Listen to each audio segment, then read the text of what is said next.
On est de retour avec PME en action. À la chaîne Argent, on aborde un sujet qui est primordial pour le développement économique du Québec, c'est l'exportation. Évidemment, il y a plusieurs entreprises québécoises qui vendent déjà leurs produits à l'extérieur. Pour d'autres, ça fait partie de leur plan de croissance. Reste qu'il faut savoir comment bâtir une stratégie de développement des marchés internationaux. C'est le sujet de notre conversation avec Jean-Mathieu Bergeron, qui est chargé de projets au développement des marchés extérieurs chez Expansion PME. C'est l'organisme régional de promotion des exportations de la Montérégie-Est. Bonjour, monsieur. Bonjour, monsieur. Oui, ça peut paraître assez large, on dit ça, un plan stratégique pour aller vers l'exportation. C'est peut-être large, mais peut-être qu'on peut préciser un peu les données principales. Qu'est-ce que c'est exactement, finalement? Quand on parle de stratégie, on parle de l'ensemble des choix qu'on doit faire pour atteindre un objectif. Dans ce cas-ci, l'objectif, c'est d'exporter, c'est vendre à des clients dans d'autres pays. Donc, pour y arriver, on va choisir on doit faire deux choix principaux, disons. On va garder ça simple. Oui. Les choix qu'on doit faire ou les questions qu'on doit se poser, c'est premièrement où on veut aller et avec quel type de partenaire. Partenaire d'affaires, bien sûr, je précise. Oui, c'est pas des vacances. Non, c'est bien ça. Ensuite, deuxième question, c'est comment on va s'y rendre. Donc, quelles seront les actions à poser pour, par exemple, trouver des partenaires d'affaires, faire la promotion de ses produits, comment se démarquer de ses concurrents, comment adapter ses produits. En gros, c'est ça. Et autant que possible, c'est très utile de consigner toutes ces informations-là, toutes ces réponses à ces questions-là dans ce qu'on appelle un plan d'affaires international.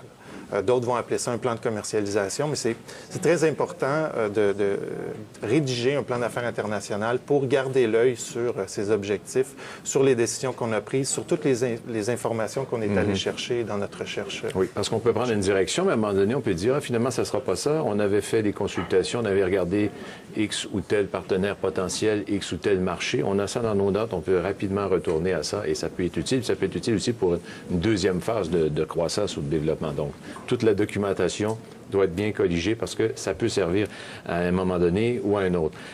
On vous dit d'abord trouver où on veut aller, trouver le partenaire, parce qu'il faudra avoir un partenaire dans ce pays où on va exporter ça. On n'en sort pas tellement, on ne peut pas aller là tout seul. Là. Oui, ce que j'aime dire, c'est que quand on fait affaire à l'international, on ne fait pas affaire avec des pays, on fait affaire avec des personnes.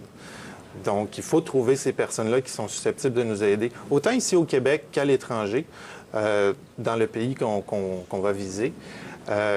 C'est très important de s'entourer des bonnes personnes, des spécialistes et des bonnes personnes avec qui on va faire affaire pour atteindre le marché, pour avoir accès au marché. Ces gens, c'est un peu comme quand on fait un voyage, on engage un guide parfois pour nous aider à voir ce qu'il faut voir dans un pays, dans une destination. C'est un peu ça. Ils connaissent le pays, ils connaissent le marché.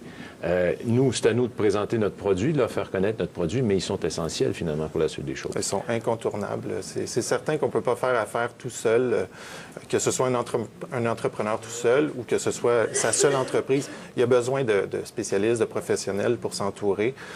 C'est toujours utile d'avoir recours à des généralistes comme les conseillers des ORPEX qui peuvent vous diriger vers des bons c'est là où je voulais en venir parce qu'il faut identifier le bon partenaire parce que ça fait peur un peu.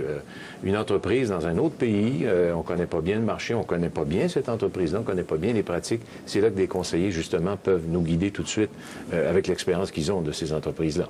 Oui, tout à fait. Et c'est important aussi d'avoir un bon aperçu de l'ensemble des contraintes du marché. Souvent, on voit le partenaire, l'intérêt du partenaire à faire affaire avec nous, mais il ne faut pas oublier que l'ensemble de l'environnement d'affaires du pays peut amener des contraintes, que ce soit au niveau du transport, au niveau des douanes, au niveau de la fiscalité. Il faut bien connaître les paramètres de son implantation, de sa stratégie d'accès au marché. Bon, il y en a qui pensent faire de l'exportation, qui n'en font pas pour l'instant. Il y en a qui en font, qui vont dire, moi, je reçois déjà des clients, un exemple, je reçois déjà des commandes de clients aux États-Unis, je fais déjà affaire avec eux. Pourquoi j'aurais besoin d'un plan de développement de l'exportation? Ça fonctionne déjà de même, ils veulent mes produits. Oui, mais tant mieux, c'est ce qu'on appelle les commandes non sollicitées. Moi, je compare ça un petit peu à des entrepreneurs comme ça, à des chercheurs d'or. Un chercheur d'or qui va trouver une pépite d'or dans la rivière. Bien, la pépite d'or en soi, c'est intéressant, mais c'est surtout la preuve qu'en amont, dans la rivière ou dans la montagne, il y a un filon à exploiter. Donc, il y a beaucoup plus de retombées économiques et commerciales pour l'entreprise. S'il y a un filon, ça vaut la peine de l'exploiter. Si ça vaut la peine de l'exploiter, il faut d'abord bien l'explorer et l'analyser Donc, c'est un peu ça, bâtir sa stratégie d'affaires à l'international, c'est trouver le filon, bien l'explorer, dans le but de trouver comment on va l'exploiter pour aller en retirer le maximum. Déjà, c'est une preuve, en tout cas, que ça fonctionne, puisqu'on reçoit déjà des commandes de ce client à l'étranger, sauf qu'il y a un marché à explorer. Il y a beaucoup plus qu'on peut faire si ça fonctionne déjà. Et c'est là qu'un plan, évidemment, devient crucial. C'est ça. Le plan va aider à aller chercher plus de retombées. Et la première démarche, c'est de consulter ceux qui s'y connaissent, des gens comme vous, des gens comme membres nous, des ORPEX. Tout à fait. Votre ORPEX dans votre région peut vous aider à identifier des partenaires, des professionnels de l'exportation ici qui vont vous aider à démystifier l'environnement d'affaires. Il faut prendre le temps de bien organiser ça, bien étudier la question, bien se renseigner. Ça vaut la peine au bout. Monsieur Bergeron, merci beaucoup de nous avoir visités. Merci à vous. Au revoir. Au revoir.